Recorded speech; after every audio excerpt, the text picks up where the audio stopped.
Steel City. Is everybody ready to go? Let's proclaim the greatest radio show.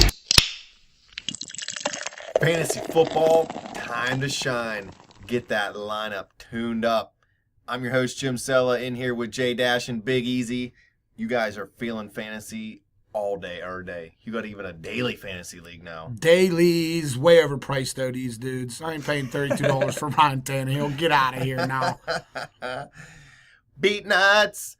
Last week we ended our fantasy segment with some questions from Facebook. This week we're going to start the segment. We got Cal Voigt. He says, accepted less than a minute after the report. Would you veto a trade including Corey Coleman? If you're the GM of the league, commissioner of the league, do you veto that trade or do you let it go through even though it was accepted? Well, I never mess with that stuff when I'm a manager, but I guess I've never been in that situation. I'd probably veto that. That's kind of crank. So even if it went through, you got to change it? Yeah, go back and change it. I've went back and changed things before. Especially if there's big money on the line and people ain't playing games here. But if it's for fun, honestly, if it's for free and fun, it's probably they ain't even paying attention. Or was that guy the manager? Or no, was he in charge of it all? No, he was just one of the owners of one of the teams. Oh, okay. He's pissed. Yes, okay, so it's already drama. It's rough. Yeah, dude. That's fantasy football, man. Believe it. Jonathan Blank, he says, first round of daily fantasy in over a year. He wants your thoughts. He's got Carson Wentz, Isaiah Crowell, Melvin Gordon, Amari Cooper, Eric Decker, Mike Wallace, Antonio Gates, Demaryius Thomas, and the Raiders defense. I like it all. I'd try to find something to replace Demaryius Thomas and something to replace Antonio Gates. I'm not filling them this week. I would actually go lower. There is Jacob Tamme is a nice option for Atlanta going up against a bad defense in New Orleans. Maybe go with him. And then you might have a little bit more money to go for someone a little bit better than Demaryius Thomas. Who was the other guy? There was all kinds of guys. Antonio Gates? Yeah, Gates. Yeah, it's tough for him on a weekly basis. Like, forget about Gates. Drop him. Garbage, not worth it. Sweet, he's on one of my fantasy teams. Raymond Torres Jr. wants to know, I need some help. I need you to pick two this week. Jordy Nelson, Jarvis Landry, Willie Snead. Thank you in advance.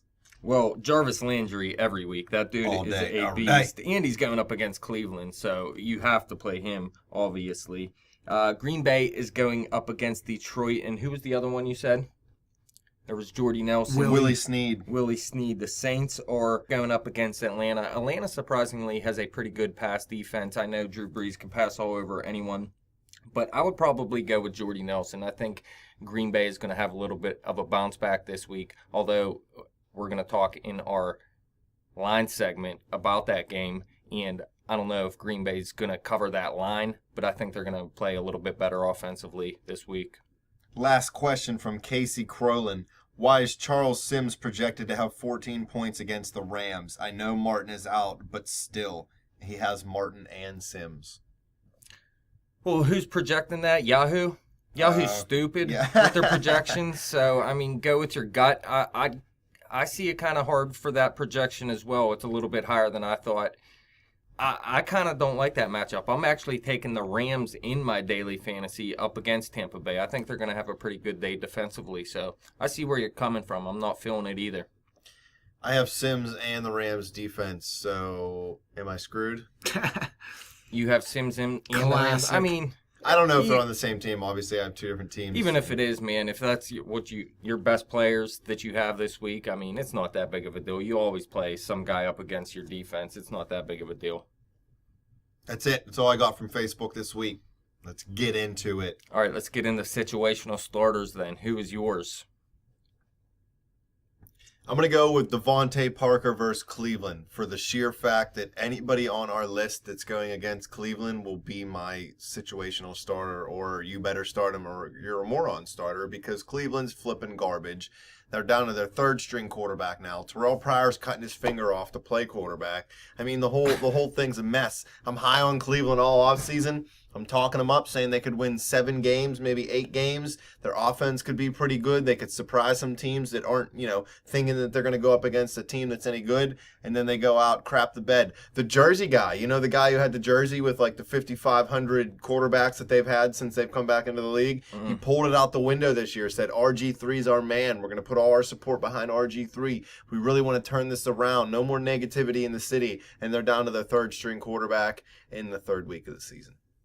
So Devontae Parker's going to do it big because of that? No, because their defense is absolute garbage, but their offense isn't going to be able to stay on the field, so their defense is going to be on the field all day, and that's going to make it easier for any offense going against Cleveland. Well, Parker, he's not 100% healthy right now, Sorry. but he did it big last week at New England, had 106 yards on 8 catches. He had New England's defense is pretty good. Sorry, I didn't mean to cut you off. He had 13 targets in that game as well. I'm playing Jarvis Landry and Devontae Parker. It looks like Arian Foster's out, so that could hurt their run game a little bit. They may be passing a little bit more in this game. So, yeah, Devontae Parker for sure. All day. What about you, Easy? I'll go with Doug Baldwin. Even though I despise Seattle, I think they're a team of beatnuts, solid beatnuts. But the new girl at work is a Seattle fan, and she sits right in front of me. It's miserable.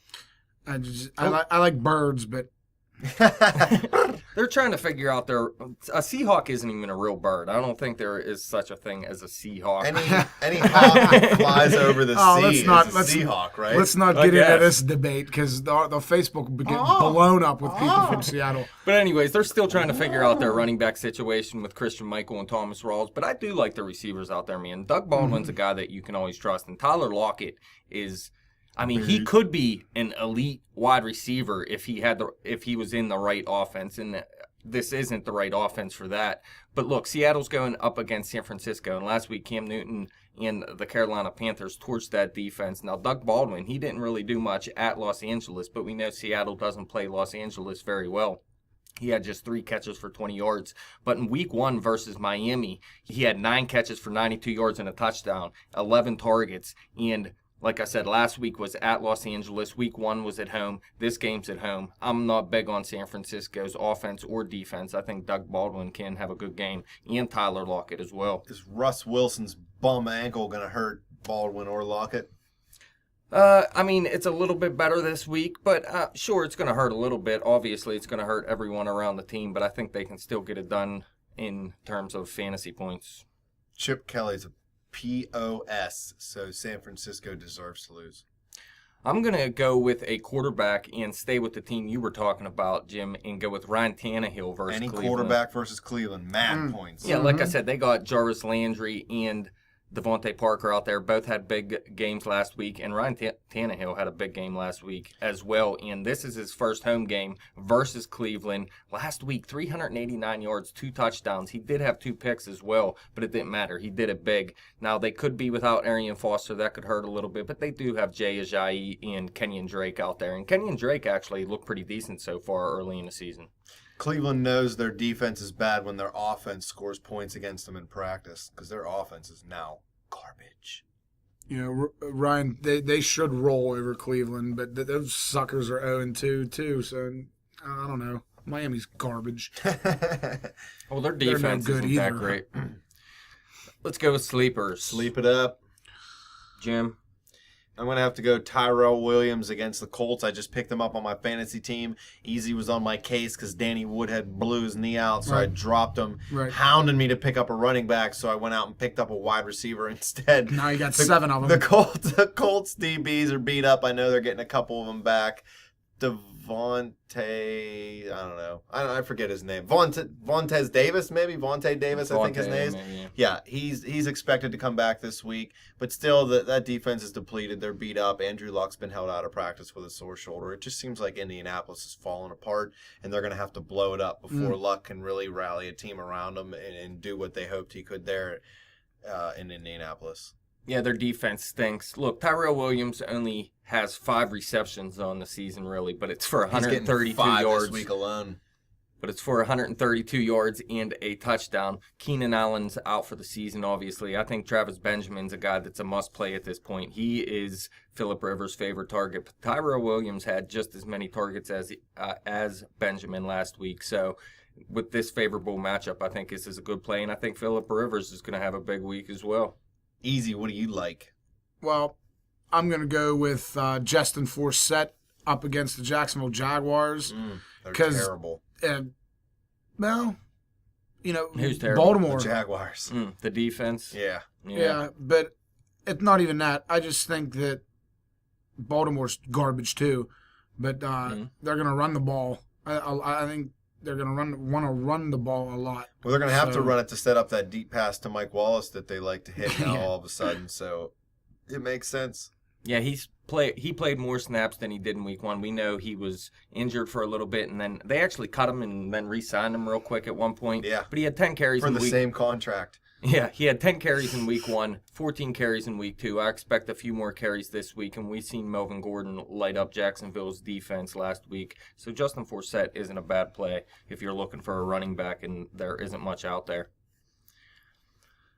I'm going to go with another running back for the Atlanta Falcons. Now, Easy took Devontae Freeman in his daily fantasy. I'm going to go with the other running back and say Tevin Coleman at New Orleans. He has actually looked better than Devontae Freeman to this point through the first 2 games. Nope. Well, no, he actually has. There's no way around it. Devontae Freeman has more touches. Not many more touches. They kind of split time, but Tevin Coleman has definitely done way more than Devontae Freeman so far. Steroids. Possibly. But look, New Orleans defense has allowed the 5th most fantasy points to running backs through the first 2 games of the season. Like I said, Tevin Coleman has looked better than Freeman so far. I like all the Atlanta Falcons this week. Jacob Tamme is a deep sleeper. I like Mohamed Sanu as a sleeper, whatever you want to call him, situational starter, whatever. Obviously, you're going to want to play Julio. You're always playing Julio. But I don't mind playing both backs either. I think Atlanta's offense is going to get it done this week. And I actually picked Matt Ryan in as my quarterback in the daily fantasy. ATL. Matty Ice. All right, one more here, man. Deep sleepers. Deep. You better leave the one guy for easy. Man, that was going to be my guy. I'm going to go with Terrell Pryor versus Miami, mostly because Corey Coleman blasted his hand and now it's broke for the rest of the year. Terrell Pryor was asked if he could play quarterback in an emergency situation for the Browns, said he'd cut his finger off if it would help the Browns win. So I'm predicting the quarterback goes down, Pryor cuts his finger off, plays quarterback, throws a pass to himself, and runs it in for a touchdown and gets you double the points. I think that would actually happen. In one play, he gets you what a deep sleeper would get you. Boom. That's it. I don't think that's going to happen, but look, Miami's defense hasn't been good versus fantasy wide receivers so far this season, and Terrell Pryor has 17 targets through the first 2 games. Now, last week he only had 3 catches for 32 yards versus Baltimore, but he did get targeted 10 times, so he's still being targeted. He's really the only receiver they have out there right now that's worth anything. So Terrell Pryor is a deep sleeper, isn't that bad. Easy. Give us your boy. Well, to me, this dude's an RB1 Hall of Famer. Hall of Famer Darren Sproles, baby. If anyone's going to do anything against the Steelers Sunday afternoon, maybe it'll be a punt return. And does your league get points like that? You better hope they do. Pick them up. Even if not, man, I think he can get it done in the passing game. You look what Giovanni Bernard did last week versus the Steelers. He had 100 yards receiving and scored a touchdown. Yeah. Sproles plays a similar role to that, and I think the Steelers, they're good at shutting down the running back that actually gets – well, I don't know about that, but they shut down the running back that gets the carries in the game, and that's going to be Ryan Matthews. And Pittsburgh, they've shut down the run game for the past how many years now, and I don't think that changes much. So Darren Sproles is definitely the better play to me over Ryan Matthews this week, to tell you the truth. I like Sproles in the game mostly because the Steelers are going to play that 2-deep safety, and they're going to try to put a little pressure on Wentz. They're not going to let anything get behind them, and then that's going to lead to a lot of stuff opening up underneath. Check down. So you might see a little bit to Ertz, and you might see a lot to Darren Sproles. I'm going to go back to my boy Steve Smith. What is it, junior, senior? Senior. The 5th? The 4th, yeah. The Vulcan Death Grip. At Jacksonville, you mentioned it before, Jacksonville's defense isn't that great. He does have 15 targets through 2 games. He had a nice catch last week, Yeah, too. Made a couple big plays last week, actually. I think he had a few nice catches, and he's starting to look a little bit healthier. That should continue. Jacksonville hasn't been good versus fantasy wide receivers, one of the worst in the league. I think he's a good play this week, and I think Mike Wallace can do it again too, man. You do realize you just said he's looking like he's getting a little healthier, so he's going to blow out his Achilles tendon this week. I mean, it's possible. Just get a couple catches before you do. Yeah. Get that one touchdown, then blow it out. That's it, though, man. That's it. Wrap it up. Fans, hit us up on the Twitter. That's what all the cool kids do. @bet_the_spread, @betjimthewin. Come back to Facebook. Look us up there, facebook.com/betthespread. Come back to YouTube. Everybody knows where it is, youtube.com/betthespread. Be there.